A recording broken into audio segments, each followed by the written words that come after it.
easy to obey. The challenges I faced, like making the film, was staying in character a lot. I tend to laugh a lot when I'm filming, and sometimes I kind of forgot the lines, so yeah, that was a bit of a challenge, but I ended up getting it. Example, one of the values is Arita, because the big brother is really caring for his little brother, making sure he's trying not to get hurt, and that shows Arita. Are you angry? Yeah, for a little bit. Until I realised that we don't need him. The shout outs I want to give is to Whānau for helping me make the film. He was really easy to work with.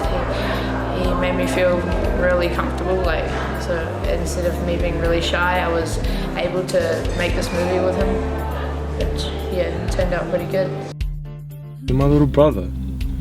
Can't wait to see the things you're gonna do, bub. The world's your oyster. I hate oysters.